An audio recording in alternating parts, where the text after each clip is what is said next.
Maganur ZP పాఠశాలలో కలకలం రేపుతున్న food poison ఘటనలో విస్తుపోయే వాస్తవాలు బయటపడ్డాయి. బియ్యంలో పురుగులు ఉన్నాయని ఆర్డీఓ రామచందరికి ముందే తెలిసినప్పటికీ వాటిని వండించారని వంట సిబ్బంది తెలిపారు. బియ్యంలో పురుగులు ఉన్నాయని తెలిపినప్పటికీ 2 సార్లు కడిగితే పోతాయంటూ ఆర్డీఓ నిర్లక్ష్యంగా వ్యవహరించారన్నారు.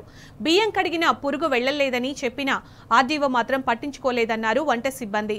మరోవైపు ఫుడ్ పాయిజన్ కేసులో అస్వస్థతకు గురైన 15 మంది విద్యార్థులు ఇంకా ఆసుపత్రిలో చికిత్స పొందుతున్నారు.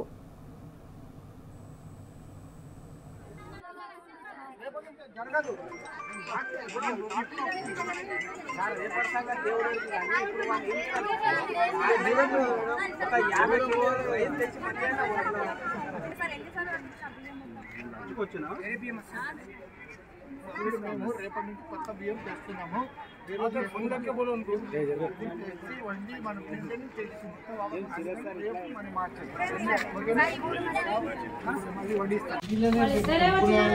కూరగాయలకు అంతా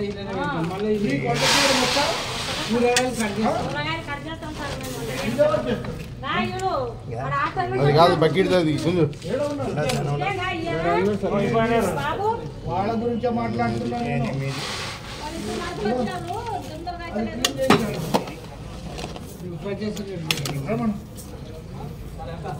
శివగడ పనిచేసేటట్టు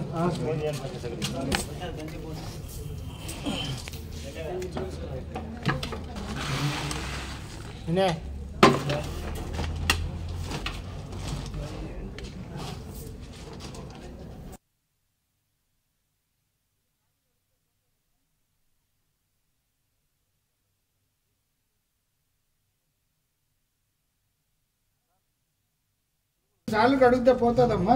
అవి వైట్ పురుగు సార్, బయట పోదు, తెల్ల పురుగు సార్. అది తెల్ల పురుగు సార్. తెల్లగొంది పురుగు. తెల్ల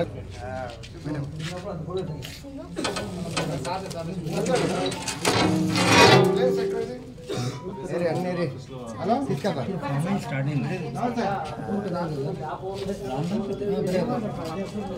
చాలా పెద్దగా